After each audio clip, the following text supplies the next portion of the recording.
नमस्कार। कोरोना कहरमा बाँचिरहेका नागरिकहरू देशको राजनीतिक अस्थिरताले थप अन्योलमा छन्। आफूलाई शीर्ष राजनीतिज्ञ दाबी गर्नेहरूमा नैतिकता हराउँदा स्थायित्वका लागि जनताले गरेको अपेक्षा कहिले पुरा हुने हो थप अनिश्चित बन्दैछ। दल र नेताहरूबाटै निकास निकाल्न नसकिने राजनीतिक झमेलाहरू अहिले धमाधम अदालत पुगिरहेका छन्। पार्टीभित्रको आन्तरिक कलह बढ्दा र नेताहरूबीच एक अर्काको अस्तित्व स्वीकार्न तयार नहुने एकल काटे संस्कारको विकास हुँदा देश र जनता नै गलत राजनीतिको बन्धक बन्नु परेको छ। कसैलाई संसदको विश्वास छैन, सांसदहरूलाई कतिपय नेताहरूको विश्वास छैन। एक अर्का विरुद्ध अन्तर सम्बन्ध हुनेहरू नै नजिकका झगडिया बन्दा स्वतन्त्र र निष्पक्ष मान्ने न्यायपालिका समेत राजनीतिको दुर्गन्धित भित्रिएको छ। हुन त कतिपय न्यायमूर्ति मानिने न्यायाधीशहरूका शङ्कास्पद अनि पक्षधर जस्ता देखिने फैसलाले पनि नागरिकको भरोसामा रहेका अदालतको विश्वास धर्मराएको छ। संसद विघटन, नागरिकता अध्यादेश, दलबाट सांसदमाथि गरिएका कारबाही लगायतका विभिन्न राजनीतिक विषयले न्यायपालिकामा रिटका रूपमा प्रवेश पाउँदा अदालतमाथि नै राजनीतिक प्रतिशोध साध्ने फोहोरी संस्कार झाँगिएको छ। न्यायाधीशमाथि विश्वास छैन भन्दै मुद्दाका पक्ष र विपक्षले उठाएको कतिपय सवालले न्यायालयको निष्पक्षतामा प्रश्न उठाए पनि पक्षलाई केही विवादित मुद्दामा अदालतबाट आएका फैसलाले भने सर्वोच्च अदालत र न्यायाधीशको गरिमा बढाएको छ।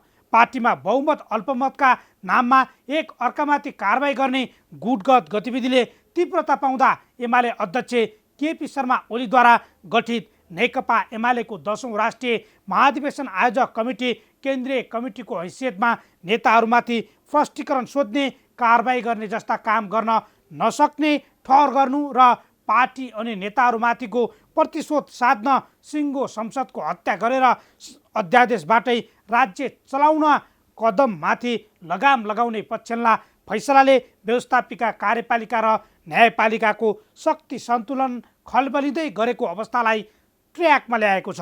फैसलामाथि चित्त दुखाएर एमालेको भ्याकेटको निवेदन दिने तयारी गरे पनि पार्टी पद्धति र विधि मिचेर गुट चलाउने राजनीतिक संस्कार विरुद्धको अन्तरिमादेश र संविधानद्वारा निर्धारित सीमा बन्देज नागेर अध्यादेश जारी गर्न मिल्दैन। शासकीय सुविधा वा अमुक राजकीय उद्देश्य प्राप्तिका लागि संसदलाई छलेर अध्यादेश जारी गर्दा विधायिकाको अधिकार र प्रभावकारितामा अनुचित हस्तक्षेप गरेको अवस्था पैदा हुन सक्छ भन्दै नागरिकता अध्यादेश कार्यान्वयन नगर्न सरकारका नाममा जारी गरिएको अन्तरिम आदेशप्रति न्यायमूर्तिहरूलाई हाम्रो सलाम। न्यायालयमा सरकार र नेताहरूको हस्तक्षेप नहोस्। आउन सुरु गरौँ आम जनताले बेहोरेको समस्या, अभाव र सरकारी सेवा सुविधाको झन्झट समाधानको सारथी बन्ने कार्यक्रम जनताको इजलास। म बालकृष्ण शर्मा। कार्यक्रमको सुरुवातमा हेरौँ यो झलक।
स्वागत छ कार्यक्रम जनताको इजलासमा। आज हामी गुल्मीमा भइरहेको नदी दोहन र चलिरहेको अवैध क्रसरहरूको नालीबेलीसँगै सरकारवाला निकायसँग मागिएको जवाब, कोरोना कहरले शास्ति खेप्न बाध्य व्यवसायी र कर्मचारीको पीडा समेटिएको रिपोर्टसहित उपस्थित भएका छौँ।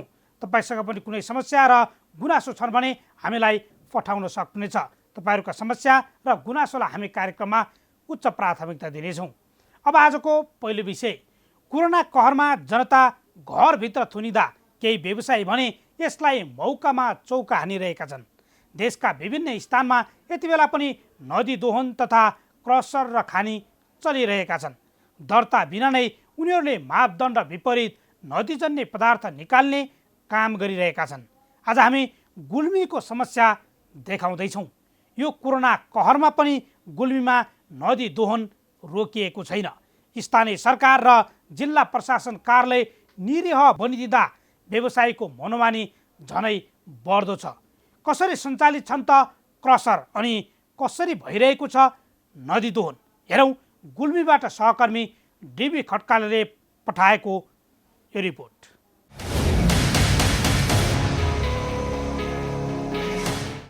सरकारले आर्थिक वर्ष 2078-79 सालको बजेट मार्फत नदीजन्य पदार्थ गिट्टी, रोडा, ढुङ्गा बिक्री गरेर आर्थिक घाटा कम गर्ने योजना ल्याएपछि यसको चौतर्फी विरोध भइरहेको छ। चुरे क्षेत्र नै सखाप हुने भन्दै सरकारवाला निकायले निर्णय फिर्ता लिन समेत दबाब दिइरहेका छन्। यता दबाब दिँदै गर्दा देशका विभिन्न स्थानमा नदी दोहन र वन जङ्गल मास्ने गरी क्रसर उद्योग विगतदेखि सञ्चालनमा आइरहेका छन्, जसले वातावरणलाई नै तहस नहस बनाइरहेको छ। आज हामी यस्तै एउटा नदी दोहन र अवैध क्रसर उद्योगबारे तपाईँहरूलाई देखाउँदैछौँ।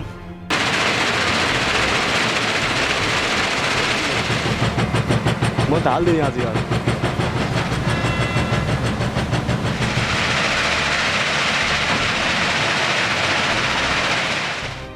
सत्ता र शक्तिको आडमा गुल्मीमा यति बेला नदी दोहन र अवैध रूपमा क्रसर सञ्चालन भइरहेका छन्।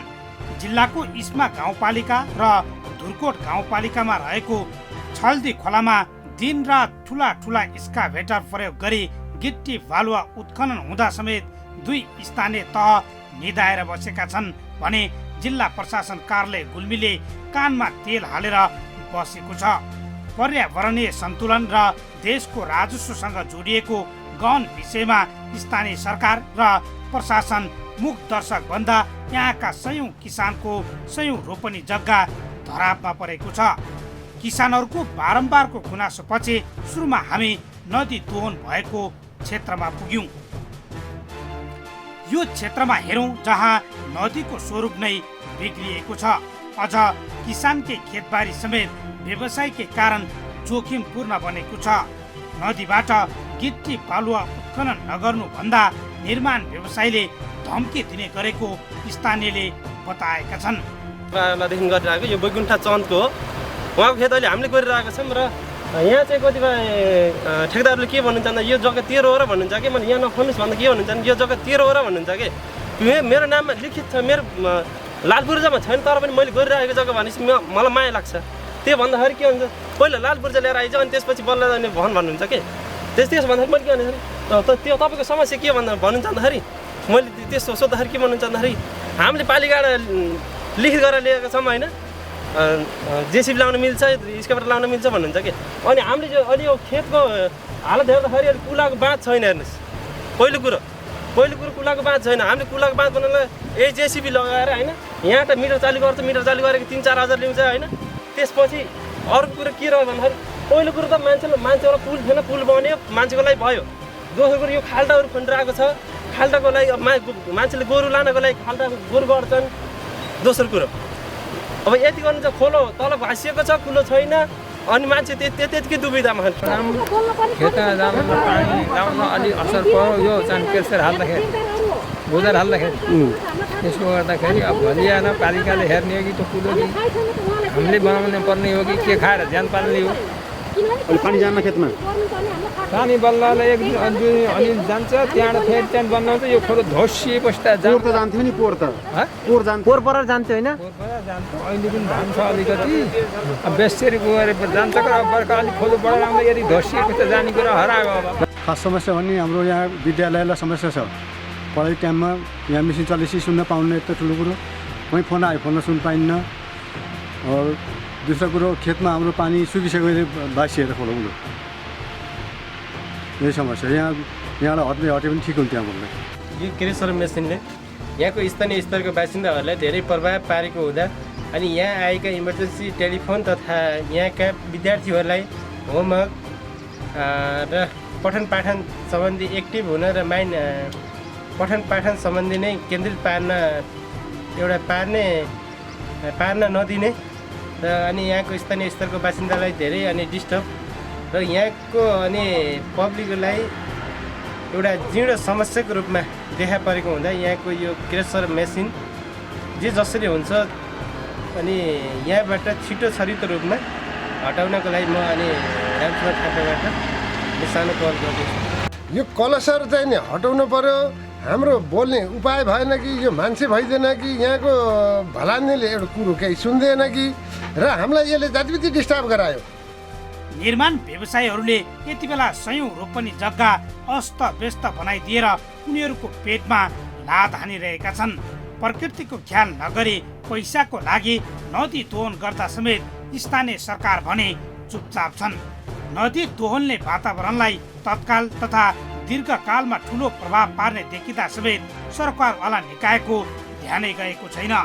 इस्मा गाउँपालिकाले नदीजन्य पदार्थ उत्खनन गर्दा हाते औजार प्रयोग गर्ने र नदी सतहको 50 सेन्टिमिटर गहिराईसम्म मात्र खन्ने नियम बनाएको छ। तर यो नियम कागजमा मात्रै सीमित भइरहेको छ।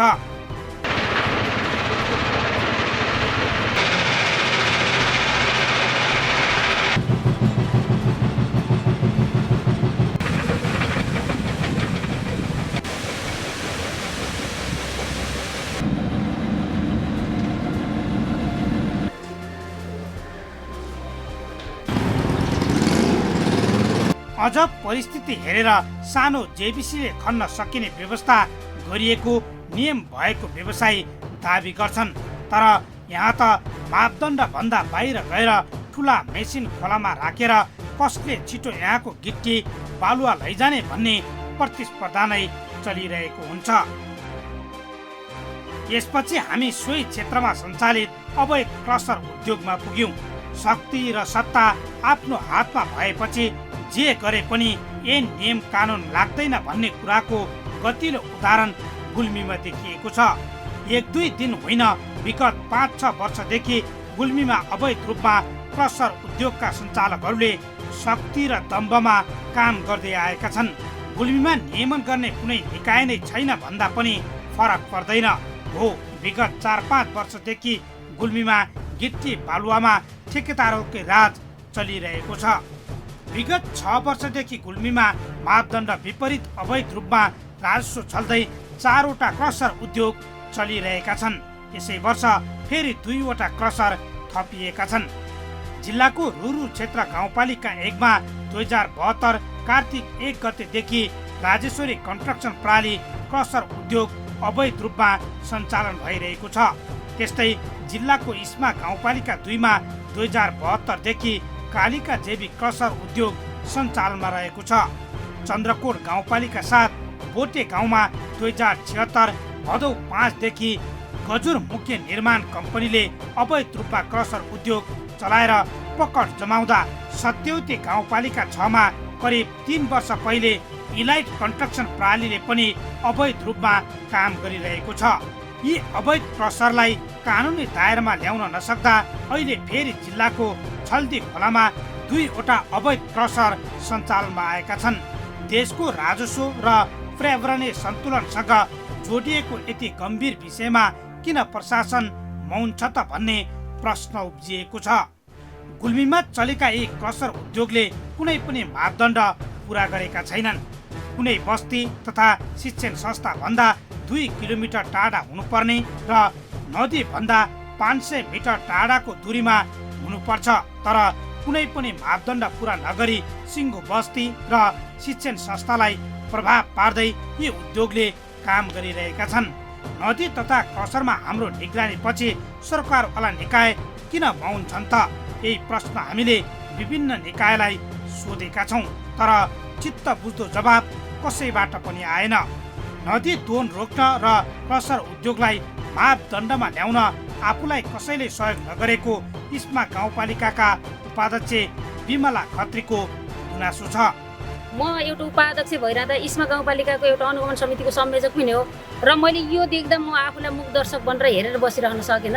त्यसकारण यहाँ धेरै टिका टिप्पणी उठे, धेरै कुराहरू हामी पनि ओरदोर गर्दाखेरि यो यस्तो देखेको हुनाले म आज हाम्रो इस्मा गाउँपालिकाबाट अनुगमन पनि गरौँ, त्यहाँ के रहेछ भनेर यहाँ आइयो। यहाँ आउँदाखेरि अब त्यो त्यस्तो छ र यहाँबाट हामीले अब डोजरहरू यहाँ निकाल्यौँ र मैले अब यो कुरा गरिरहँदा अनि एकजना यहाँ ठेकदारहरू हुनुहुन्छ होइन, मैले ठेकदारको नाम सहित भन्छु किनभने उहाँहरूले जस्तै यहाँ नारायण पोखरेलको ठेक्का छ, त्यसपछि हाम्रो हरिश्रेष्ठ, अनि हाम्रो चुरा, त्यसपछि अर्को उपेन्द्र, यहाँ यसरी ठेक्का राख्नु भएको छ र उहाँहरूलाई मैले पटक मैले आफूले व्यक्तिगत रूपमा पनि मैले पर्सनल रूपमा उहाँलाई पटक फोन गरेँ। हुन त अब म एउटा गाउँपालिकाको उपाध्यक्ष हो, भए पनि मेरो अनुगमन समितिको जिम्मा हुँदाखेरि, अनुगमनको पाटो हुँदाखेरि तपाईँहरूले त्यहाँ यसो गर्नुभएको छ, त्यस्तो नगर्नुहोस्, जे नियम छ त्यो नियमअनुसार नियममा बाँधेर त्यो निकालौँ भनेर भन्दा उहाँहरूले टेरेको अवस्था छैन। आज मात्रै पनि हामीले अरू डोजर हामीले यहाँबाट निकालेका थियौँ र चुराको डोजर देख्यौँ। उहाँलाई मैले फोन गरेर भनेको छु तपाईँले त्यो डोजर त्यहाँबाट निकाल्नु पर्यो तुरन्त भन्दा उहाँले के भन्नु मेरो ड्राइभरको छोरीको बिरामी भएर तम्गास छ भन्नुभयो। हामी यहाँबाट चल्दी जाँदा बित्तिकै उहाँले डोजर स्टार्ट गरेर फेरि यहाँ खन्न थाल्नुभयो र उहाँले एउटा जवाब के दिनुभयो भने जस्तै धुरकोटतिर हामीले धुरकोटतिर चाहिँ खन्छौँ होइन, तपाईँको इस्मा मैले सुन्न, धुरकोटतिर चाहिँ हामी निकाल्न पाउनुपर्छ, जस्तै खोला त एउटै हो, मैले उहाँलाई भनेको थिएँ खोला त एउटै हो, त्यसकारण तपाईँले उता पनि निकाल्न पाउनुहुन्न यता पनि निकाल्न पाउनुहुन्न, डोजर निकाल्नुहोस् भनेर भनेको छु। जिल्ला प्रहरी कार्यालय गुल्मीले भने आफूलाई नदी दोहन भयो भनेर कसैले सहयोग नमागेका कारण आजसम्म आफूहरूले केही गर्न नसकेको जनाएको छ। अप्ठ्यारो त्यस्तो केही छैन, हामीले सम्भव भएसम्म रोक्ने कोसिस गरे हौँ। अब विकास निर्माणका कामहरू विशेष गरेर यो अन्तिम समयमा हुने भएको हुनाले यो निर्माण सामग्रीहरूको माग यो बेलामा अत्यन्त बढेर जाँदो रहेछ। केही सरकारी प्रोजेक्टहरू, केही सरकारी आयोजनाहरूसँग सम्बद्ध विकास निर्माणका कामहरूलाई सहजीकरण पनि गर्नुपर्ने र सो आयोजनाहरूका लागि चाहिने यस्ता निर्माण सामग्रीहरू यस्तैबाट निकाल्नुपर्ने र यही समयमा निकाल्नुपर्ने हुनाले यो बेलामा चाहिँ बढी यो दोहन भएको देखिँदो रहेछ। तर हामीले यो अति बढी भएको देखेपछि चाहिँ यसलाई पूर्ण रूपमा अहिलेदेखि यो जेसिबी लगायतका उत्खननका सामग्रीहरू प्रयोग गरेर नदीबाट यस्ता निर्माण सामग्रीहरू निकाल्ने कामलाई अहिले पूर्ण रूपमा बन्द गरेका छौँ। आजदेखि यो खोलामा हुने नै छैन। दोहन भएको यो नदी कुनै दुर्गम गाउँमा या ठाउँमा छैन। यो नदी त मदन भण्डारी राजमार्गकै छेउमै छ, जुन बाटो भएर जिल्लाका आधा दर्जन भन्दा बढी स्थानीय तहका जनप्रतिनिधि, समन्वय समितिका प्रमुख जिल्ला अधिकारी, एसपी कयौं पटक ओहोर दोहोर गर्ने गर्छन्, तर देखे पनि नदेखे चाहिँ उनीहरूले गरिरहेका छन्। व्यवस्थापन र दर्ताको प्रक्रिया स्थानीय तहले गर्नुपर्ने हो, तर उसले पनि मतलब राखेको देखिँदैन। विशेष गरेर क्रसर उद्योग अन्तर्गत पर्ने भएको भएर हामीले अघिल्लो वर्ष 2076 सालमा चाहिँ 2 पटक जिल्ला प्रशासन र जिल्ला समन्वय समितिसँगको सहकार्यमा चाहिँ अनुगमन गरेर विस्तृत प्रतिवेदन चाहिँ जिल्ला प्रशासन र जिल्ला समन्वय समितिलाई चाहिँ हामीले फरवार्ड गरेका थियौँ र त्यति बेला चाहिँ क्रसर उद्योगहरू हामीले नै दर्ता गर्न सकिने व्यवस्था पनि रहेको थियो। तर पछिल्लो पटक औद्योगिक व्यवसाय 2076 आइसके पछाडि क्रसर उद्योगलाई चाहिँ अनुमति लिनुपर्ने उद्योगको क्याटेगोरीमा राखेको भएर अहिले चाहिँ हामीले यसलाई दर्ता गर्न सकिने प्रावधान चाहिँ छैन। यसका लागि चाहिँ उहाँहरूले निश्चित प्रक्रियाहरू पुर्याइसके पछाडि उद्योग विभागमा चाहिँ जानुभयो भने त्यो दर्ताको प्रक्रियालाई चाहिँ अगाडि बढाउन सकिन्छ। त्यसका लागि नै हामीले सहजीकरण गर्ने हो। विशेष गरेर प्रारम्भिक वातावरणीय प्रतिवेदनहरू उहाँहरूले पेश गरेको खण्डमा र निश्चित मापदण्डहरू जुन तोकेको छ यो ढुङ्गा गिट्टी बालुवा सम्बन्धी क्रसर उद्योग सञ्चालनको लागि ती मापदण्डहरू पुर्याएर उहाँहरूले त्यो प्रारम्भिक वातावरणीय प्रतिवेदनहरू पेश गर्नुभयो भने त्यसको लागि चाहिँ हामीले सहजीकरण गर्ने हो। दर्ता भइसकेका उद्योगहरूको हकमा चाहिँ हामीले कारबाही गर्न सक्छौँ, उहाँहरूलाई जरिवाना गर्न सक्छौँ। दर्ता नभएका उद्योगहरूलाई चाहिँ हामीले दर्ताको प्रक्रियामा आउनुहोस् भन्ने हो। र हामीले 4वटा, त्यति बेला चाहिँ गुल्मी जिल्लामा 4वटा क्रसर उद्योग थियो, उहाँहरूलाई चाहिँ 4वटालाई बोलाएर उहाँहरूका कागजपत्रहरू मगाएर उहाँले दर्ता गर्नको लागि चाहिँ हामीले समय पनि दिएका थियौँ। पछि 2076 मङ्सिरसम्मको हामीले समय दिएका थियौँ। त्यस पछाडि चाहिँ जुन औद्योगिक व्यवसाय ऐन आइसके पछाडि चाहिँ उहाँहरूले चाहिँ त्यसलाई चाहिँ सङ्घको अधिकार क्षेत्र भएको कारणले गर्दाखेरि चाहिँ हामी चाहिँ त्यो विषयमा चाहिँ जिल्ला प्रशासन, जिल्ला समन्वय समिति र अन्य निकायहरू चाहिँ क्रियाशील हुने र सम्बन्धित स्थानीय तहहरू क्रियाशील हुने भए पछाडि चाहिँ हामी त्यहाँबाट चाहिँ त्यसमा चाहिँ हामीले त्यति धेरै केही गर्न सकेनौँ।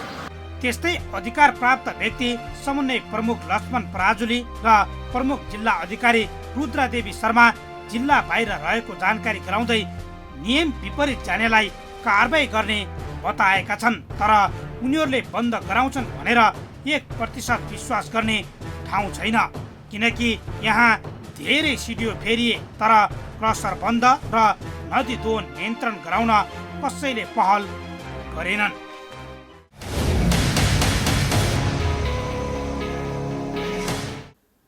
किसानको उठीबास लाग्ने अवस्था पुग्दा समेत स्थानीय सरकार र प्रशासन चुपचाप बस्नु नै विडम्बना हो।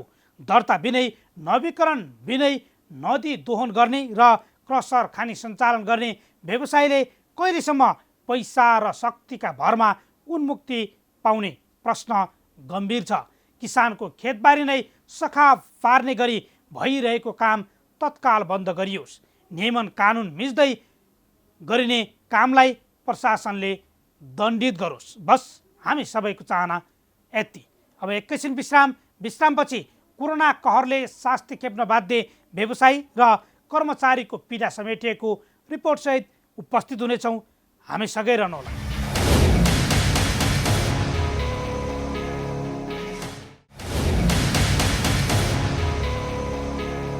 विश्रामपछि स्वागत छ। तपाईँ हेर्दै हुनुहुन्छ कार्यक्रम जनताको इजलास।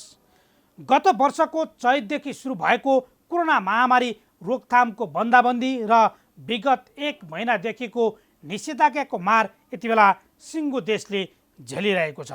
अत्यावश्यक वस्तु तथा सेवाको व्यापार यथावत रहँदा विभिन्न विधाका निजी व्यवसायहरू भने ठुलो मारमा परेका छन्। त्यस्तै समस्या भोग्न बाध्य रात्रिकालीन व्यवसायहरू अहिले रोजगारी खोसिएर कोठामा बसेका श्रमिक कर्मचारीलाई राहत दिन अग्रसर भएका छन्। उनीहरूको समस्या र राहत वितरण समेटिएको यो रिपोर्ट अबका क्रममा।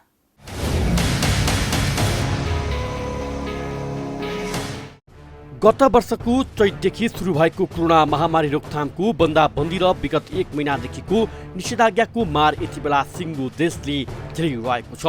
अत्यावश्यक वस्तु तथा सेवाको व्यापार यथावत रहँदा विभिन्न विधाका निजी व्यवसायीहरू भने ठुलो मारमा परेका छन्। शैक्षिक संस्था, व्यापार व्यवसाय ठप्प हुँदा हजार व्यवसायी धराशयी भएका छन् भने लाखौं लाख मजदुरको चुलो निभ्ने अवस्था आएको छ। तर सरकारले समस्यामा परेका नागरिकलाई राहत दिन सकिरहेको छैन। कोरोना महामारी रोकथामको सुरुवाती समयमा स्थानीय तह मार्फत केही राहत वितरण गरिए पनि अहिले यस्ता कार्यक्रमहरू ठप्प छन्। अहिले विभिन्न सामाजिक सङ्घ संस्था र बन्दाबन्दीको मार खेपिरहेका कतिपय व्यवसायीहरू रोगसँगै भोकको चिन्तामा रहेकाहरूलाई राहत बोकेर घर दैलोसम्म पुगिरहेका छन्। बन्दाबन्दीको मार खेपिरहेका रात्रिकालीन व्यवसायीहरू अहिले रोजगारी खुसिएर कोठामा बसेका श्रमिक कर्मचारीलाई राहत दिन अग्रसर भएका छन्। रात्रिकालीन मनोरञ्जन प्रदान गर्ने दोहोरी साँझ, रोदी घर, dance bar, disco club, lunch बारहरू बन्द अवस्थामा रहँदा आफै सङ्कटमा परेका व्यवसायी विगत 1 सातादेखि रोजगारी गुमेकाहरूको घरमा राहत बोकेर पुगिरहेका छन्। यो हेरौँ।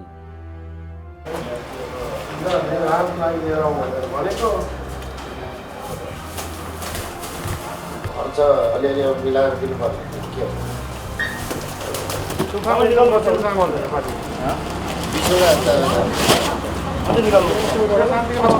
कति कुरा भयो? 20 कुरा भयो।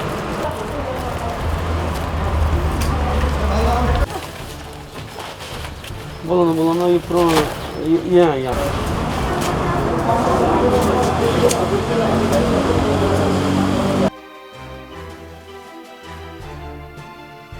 यसअघि पटक पटक ठुलो मारमा धोरी साँझ तथा रात्रिकालीन व्यवसाय परेको गुनासोसहित व्यवसाय सञ्चालन र राहतका लागि दबाब दिँदै आएका व्यवसायी सरकारले नसुनेपछि आफै रोजगारी खोसिएर रोगसँगै भोकको चिन्ता गरेर राहत वितरणमा जुटेको दावी गर्छन्। हामी राहत वितरणकै क्रममा कोटेश्वर बानेश्वर रात्रिकालीन मनोरञ्जन व्यवसाय सङ्घका अध्यक्ष आशिष खड्कासँग गरेको यो संवाद हेरौँ। रात्रिकालीन मनोरञ्जन व्यवसाय सङ्घ कोटेश्वर बानेश्वरका अध्यक्ष आशिष खड्का, को विशेष पहलमा अरू व्यवसायको पनि हातोमालो रहेको छ र सबैजनाको संयुक्त पहलमा र विशेष गरी कोटेश्वर मानेश्वरका जो अध्यक्ष हुनुहुन्छ आशिष खड्का उहाँहरूको चाहिँ पहलमा यो काम भइरहेको छ। थोरै कुराकानी गरौँ। स्वागत छ तपाईँलाई। धन्यवाद। आरामै हुनुहुन्छ? ठिक छ, भन्नु पऱ्यो। यो अब अहिले यस्तो परिस्थितिमा यो पेन्डेमिक परिस्थिति यता एकातर्फ निषेधाज्ञा छ, यस्तो परिस्थितिमा पनि तपाईँहरूले जुन मैले धेरै पृष्ठभूमिमा जोडेँ, धेरै कुराहरू पनि जोडेँ होइन, त्यो अवस्थामा पुगिसक्यो हो? प्रश्न त्यहाँ सुरु गरौँ न। हाम्रा जो कलाकर्मी जो मजदुरहरू हुनुहुन्छ त्यो अवस्थामा पुगिसक्यो हो? होइन, अब हामीले लगभग लकडाउन भएको त मोटामोटी 1.5 महिना हुन लागि नै सक्यो हो। अब यो जुन रात्रि व्यवसायमा जति पनि आबद्ध मजदुर कर्मचारी हुनुहुन्छ उहाँ चाहिँ अलिक कतिपय न्यून स्तरका नै हुनुहुन्थ्यो। लगभग दिनभरि कमाइ गरेर बेलुका खाने, बेलुका कमाइ गरेर बिहान छाक टार्ने स्तरकाहरू धेरै हुनुहुन्थ्यो। अब हामीले अब यो लकडाउन कहिलेसम्म हुन्छ कन्फर्म पनि भएन। अब गत साल भनौँ न त्यतिखेर हाम्रो यो व्यवसायहरू पूर्ण रूपमा 9 महिना ठप्प रहेर मात्रै खुलेको हो। पहिला त्यो बेला पनि 15 दिन लकडाउन भनिएको थियो, थप्दै त्यो गरेर 9 महिनासम्म हाम्रो बन्द भएको थियो। यो पालि पनि हामीले अब कहिलेसम्म हुने हो केही छैन, अब कन्फर्म छैन। अझ बढ्दै गइरहेछ कतिपय ठाउँहरूमा, अझ बढ्ने हो कि सरकारले त एक हिसाबले कम गर्ने खालको सोच त बनाएको छ। तर यो हाम्रो रात्रि व्यवसायहरू भनेको चाहिँ अन्तिममा मात्रै खुलाउँछ सरकारले जहिले पनि। त्यो कारणले अब तत्कालै खुलिहाल्ने स्थिति देखिएको छैन। अरू व्यवसाय खुले पनि हाम्रो रात्रि व्यवसाय तत्कालै खुलिहाल्ने अवस्था देखिएको छैन। अझै पनि 1.5-2 महिना अवश्य पनि बन्द हुन्छ। त्यो किसिमले अब यस क्षेत्रमा जति पनि आबद्ध कर्मचारीहरू छन्, कलाकारहरू छन्, उनीहरूलाई केही सहज होस् भनेर हामीले चाहिँ एउटा सबैतिर हामी साथीभाइहरू व्यवसाय साथीहरू मिलेर एउटा अलिकति सहज बनाइदिउँ, उहाँहरूलाई धेरै गाह्रो भएको हाम्रै परिवारभित्र पर्छन् भनेदेखि उहाँहरूलाई राहत वितरण गरौँ भनेर हामी साथीहरू हाम्रो टिमहरू जुट्यौँ। त्यो किसिमले हामीले आज चौथो दिन हो हाम्रो राहत वितरण। चौथो दिनसम्म आइपुग्दाखेरि कति जुन आफ्ना मजदुरहरू, कर्मचारीहरू, परिवारका सदस्यहरू भनौँ न होइन, जो तपाईँहरूसँग जोडिनु भएको छ, कतिलाई मान्नुभएको छ, के छ अवस्था थोरै त पनि बताउनुहोस्। अहिलेसम्मको लिस्ट हेर्दा हिजोसम्म 380 जनालाई हिजोसम्म बाँडिसकेका थियौँ। अब आज मोटामोटी त्यही 150 जना जतिलाई भयो होला आज। त्यसपछि अझै हाम्रो यो लक्ष्य भनेको 800 जना जति नै छन्। 800 परिवार छन्। त्यसमा हामीले अझ सक्यौँ भने हामीले यो क्षेत्रको मात्रै नभएर अन्य क्षेत्रलाई पनि गर्न सकिन्छ कि भन्ने त्यो किसिमले अगाडि बढेका छौँ। हाम्रो सङ्घकै तर्फबाट मात्रै पनि अलि सम्भव नहुने देखिसक्यो। मोटामोटी हामीले 12 लाख बराबरीको सङ्घकै तर्फबाट हामी साथीहरूले पहल गरेर जुटाएर त्यति हामीले वितरण गर्न लागि अगाडि बढिसक्यौँ। अझ नपुगेको खण्डमा बाहिरी क्षेत्रहरूलाई नै समेट्ने कुरा हाम्रो अगाडि बढिरहेछ। त्यो समेट्नु पर्दाखेरि चाहिँ हामीले अलिकति बाहिरी जुन अलिकति सहयोगी मनहरू, सहयोगी हातहरू हुन्छ उहाँहरूलाई पनि सहयोग मागेर वितरण गर्ने लक्ष्य अगाडि बढाएको छ। जस्तै अब अहिलेको व्यवस्थापन चाहिँ तपाईँहरूले कहाँबाट खोज्नु भएको छ आर्थिक स्रोत? साथीभाइबाटै या व्यवसाय मिलेर हो या अन्त कतैबाट सहयोगी हातहरू आएका छन्, के छ? सहयोगी हातहरूबाट पनि हामीले लियौँ हल्का फुल्का चाहिँ। के छ भने हामी व्यवसायीहरूले पनि उठायौँ। हाम्रो साथीहरू हुनुहुन्छ लगभग अब मैले मेरो तर्फबाट मोटामोटी 50 बोरा मैले हालेँ भनेदेखि हाम्रो दिनेश थापा हुनुहुन्छ, उहाँले 20 बोरा हाल्नुभयो। सुजन श्रेष्ठ महासचिव हुनुहुन्छ, उहाँले 20 बोरा। राजकुमार कार्की हुनुहुन्छ, उहाँले 20 बोरा आफ्नै तरिकाले सहयोग गर्नुभयो। त्यस्तै हामीले बाहिरी रूपमा पनि अन्य साथीहरूसँग पनि सहयोग माग्यौँ। त्यसरी नै त्यही किसिमले अहिलेसम्म जुटि नै राखेको छ। अनि त्यसमा अब सँगसँगमा पनि हाम्रो केही रकमहरू थियो, त्योबाट पनि हामीले 2-3 लाख रुपियाँ त्यहाँबाट पनि तान्यौँ। त्यस्तै किसिमले अगाडि बढिरहेछौँ अहिलेसम्म। जो मजदुरहरू हुनुहुन्छ, कलाकारहरू हुनुहुन्छ, उहाँहरूको प्रतिक्रिया के छ र अवस्था के छ? तपाईँहरूको मूल्याङ्कनमा सङ्घले हेर्दाखेरि चाहिँ एउटा कलाकार, एउटा मजदुर होइन, अझ उहाँहरूलाई हेरेर दृष्टिकोण नै फरक छ हाम्रो समाजको। अझ अहिले पनि जुन चेतना पहिलाभन्दा केही परिवर्तन पक्कै आएको छ, तर पर्याप्त छैन। र अहिले पनि हामीले रात मार्दाखेरि कतिजना लजाउनु भएको छ, कोही लिन मान्नु भएको छैन, कोही हामीले यो समाचार बनाउँदै गर्दा कति बोल्न चाहनु पनि भएको छैन होइन। भनेपछि उहाँहरूको अवस्था के छ तपाईँहरूले बुझ्दाखेरि? अब यस्तो छ, हामीले राहत लिएर जाँदै गर्दा चाहिँ उहाँहरू धेरै नै खुसी हुनुभएको छ। उहाँहरूले जति यो पालिको हामीले राहत अलिकति राम्रो किसिमले लगभग अघिल्लो वर्ष हामीलाई अलिकति गाह्रो भएर हामीले 15-15 किलो बाँडेका थियौँ चामल भनेदेखि। योपालि 1-1 बोरा हामीले पुरा नै दिएका छौँ। त्यसमा पनि अब नुन, तेल, अब दाल लगायत यस्ता सामग्रीहरू पनि सबै दिएका छौँ।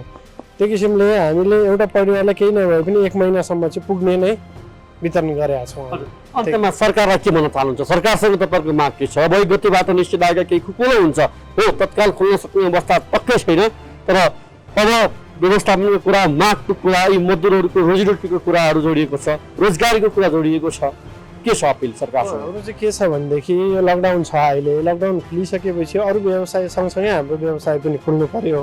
हाम्रो माग त्यही हो। गत साल जस्तो हामीलाई त्यसरी एकदम अन्तिममा त्यो तरिकाले हुँदैन। हामी के छ भने प्रोटोकलहरू पालना गरेर हामी व्यवसाय सञ्चालन गर्छौँ र यस क्षेत्रका व्यवसायी साथीहरूलाई केही नभए पनि अलिक सहुलियत दरमा ऋणहरू उपलब्ध गराइदिनु पर्यो, किनकि हामी धेरै मार्कामा छौँ। अब देखिराख्नु भएको छ अघिल्लो जुन बन्द थियो, लकडाउन थियो कोभिडको बेला, त्यो बेलाको हामीले घर भाडाहरू तिर्न सकिरहेका थिएनौँ भनेदेखि हामी व्यवसाय सञ्चालन गरेको मात्र 2 महिना भएको थियो। 2 महिना भएको थियो, फेरि बन्द भयो। पहिलाको 9 महिनाको हामीले भाडै तिरिसकेका थिएनौँ भने फेरि अहिले भएको छ भनेदेखि अब यो स्थितिमा त हामी अगाडि बढ्नै अप्ठ्यारो भइरहेको छ। हामी पलायन हुने स्थिति भइसकेको छ भने कतिपय व्यवसायी साथीहरू पलायन भइसकेका पनि छन्। अब यो लकडाउन केही नभए 3 महिना 4 महिना लम्बियो भने केही नभए पनि 40% व्यवसाय बन्द हुने स्थितिमा छन् भनेदेखि सरकारले पनि यो व्यवसायको बारेमा केही सोच्नु पर्यो। कसरी सकिन्छ, कसरी राहत उपलब्ध गराउन सकिन्छ, अरू नभए पनि सहुलियत दरमा ब्याङ्कबाट ऋण उपलब्ध गराइदिनु पर्यो हाम्रो व्यवसाय भित्र राखेर। यही नै छ हाम्रो माग। रात्रिकालीन व्यवसायी आशिष खड्का सहित दिनेश थापा, सुजन श्रेष्ठ, राजकुमार कार्की, शिव बुढा र नेत्र श्रेष्ठको सक्रियतामा सुरु भएको राहत वितरण कार्यक्रमले अहिले रात्रिकालीन मनोरञ्जनात्मक व्यवसायमा आबद्ध मजदुरलाई प्राथमिकता दिए पनि पछि अन्य विपन्न श्रमिकलाई समेत राहत मार्फत समेट्ने बताइएको छ। जेठ 24 गतेबाट सुरु भएको राहत वितरण कार्यक्रम मार्फत 800 बोरा चामल, 1000 केजी दाल, 100 कार्टुन तेल, 25 बोरा नुन वितरण गरिएको छ। सुरुवाती चरणमा 1000 विपन्न रात्रिकालीन मजदुरलाई राहत दिने र अन्यलाई समेत क्रमैसँग सहयोग गर्ने योजनामा व्यवसायहरू छन्। व्यवसाय सङ्घको तथ्याङ्क अनुसार देशभर 1000 को हाराहारीमा रात्रिकालीन व्यवसायहरू छन्। यसमा अर्बौंको लगानी छ भने प्रत्यक्ष रोजगारी पाएका 50,000 सङ्घको आश्रित परिवार सदस्यको सङ्ख्या नै 5 लाख भन्दा बढी छ। अझ कतिपय कलाकार तथा लोकगायक यही क्षेत्रबाट जन्मिएका छन्। रात्रिकालीन व्यवसायबाट स्वयं पलायन हुने अवस्था आउँदा लाखौँको चुलो बाल्ने समस्या देखिएको बारे सरकार गम्भीर बन्न सकेको छैन। व्यवसायले दिएको केही राहतमा समेत लामो समयदेखि काम मेन भएका श्रमिकहरू खुसी छन्। विशेष गरी रात्रिकालीन व्यवसायी सङ्घ कोटेश्वरबाट सबै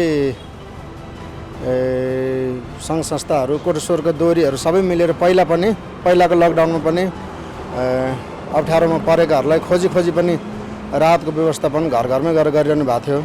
आज पनि हामीलाई फोन मार्फत जानकारी भएर अब राहत यसरी वितरण हुँदैछ भन्ने कुराहरू भयो।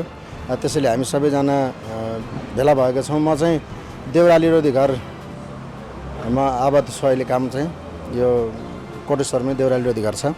त्यसैले हामी जति पनि अप्ठ्यारोमा परेका कलाकारहरूलाई यसरी सहयोग गर्नको लागि एउटा रात्रिकालीन व्यवसायी सङ्घ सरकारले भन्दा पनि रात्रिकालीन व्यवसाय सङ्घले यसरी हामी प्रत्येक अप्ठ्यारोमा परेकोहरूलाई यसरी सहयोग गरिरहनु भएको छ। यस्तै खालको कदम ठाउँ अप्ठ्यारो परेको व्यक्तिहरूलाई सरकारले पनि यस्तै गरी बुझेर ठाउँमा भएका व्यक्तिहरूलाई एउटा जिम्मेवारी दिएर यस्तै सहयोग ठाउँमा गर्दैदेखि दुःखमा परेकाहरू सबैजनालाई धेरै नै राहत हुन्थ्यो।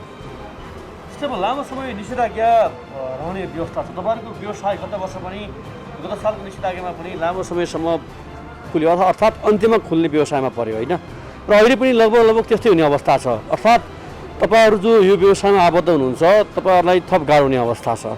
सरकारसँगको अपेक्षा के छ, तपाईँहरूको माग के छ? किनकि अरू पछि 1 गतेबाट केही खुकुलो हुँदैछ, त्यसपछि बिस्तारै अरू क्षेत्रहरू खुलाउँदै जान्छ, तर तपाईँहरूको अन्तिममा खुल्ने क्षेत्र पर्छ होइन। गत वर्ष पनि त्यस्तै भयो। के भन्न चाहनुहुन्छ सरकारसँग चाहिँ तपाईँले व्यवसायहरू, कलाकर्मीहरू जो योसँग जोडिएका आबद्ध हुनुभएका व्यक्तित्वहरूको भनाइ आवाज के छ? अब मैले सुनेसम्म जानेसम्म सरकारले पनि यस्तो तरिकाले हेर्नु पर्यो कि सरकारले आफ्नो स्वार्थको लागि मात्रै हेर्नु भएन। पहिला पनि के कुराहरू सुन्नमा र देख्नमा आएको थियो भने सरकारले कर असुली गर्नको लागि मात्र खोलिदिने र जनजीवन झनै अस्तव्यस्त, त्यस बेलामा पनि जनजीवन झनै अस्तव्यस्त भएको थियो। केही समय खोलिदिएको कारणले गर्दाखेरि कोरोना भाइरस पनि त्यत्तिकै बढ्यो। सरकारले आफ्नो स्वार्थ मात्रै नहेरेर कर असुल्ने कामलाई मात्रै खोल्ने व्यवसाय वातावरण नगरेर जनजीवनलाई हेरेर बुझेर कुनै एउटा त्यस्तो खालको प्रविधि त्यस्तो खालको कानुन दायरामा राखेर हरेक व्यवसायहरूलाई चाहिँ सहज वातावरण गराइदिनु पर्छ भन्ने हाम्रो मान्यता छ। अघिल्लो पटकको लकडाउनमा समेत रात्रिकालीन व्यवसायी तथा मजदुरहरूले राहत लगायतका विभिन्न माग सरकारसँग राखेका थिए, तर सरकारले यसमा कति पनि चासो दिएन। रात्रिकालीन व्यवसायमा देखिएका विकृति रोक्न तथा अर्बौंको लगानी रहेको तथा लाखौंलाई प्रत्यक्ष रोजगारी दिएको यो व्यवसाय र आश्रित श्रमिकलाई जोगाउन सरकार जिम्मेवार र गम्भीर बन्ने कि?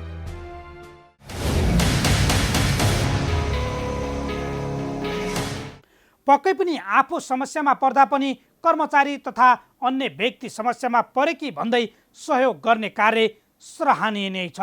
यो निषेधाज्ञाको समयमा साँझ र बिहान छाक टार्न समस्या परेकाहरूलाई आफ्नो गच्छे अनुसारको सहयोग गरौँ। यी र यस्ता कुनै पनि पीडा व्यथा समस्या अनि गुनासोमाथि कार्यक्रम जनताको इजलास मार्फत निरन्तर खबरदारी गरिरहनेछौँ। व्यवसायीले नीति नियम मिचेर गरेका बदमासी, जनताको गुनासो र कथा व्यथासँगै सरकारी निकायबाट दिइने सेवा प्रवाहमा भए गरेका कमजोरी केलाएर हामी सुधारको प्रयास कार्यक्रम मार्फत खोज्नेछौँ।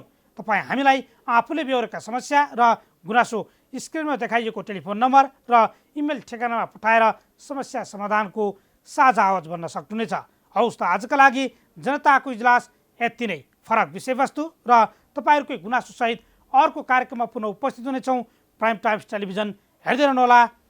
नमस्कार।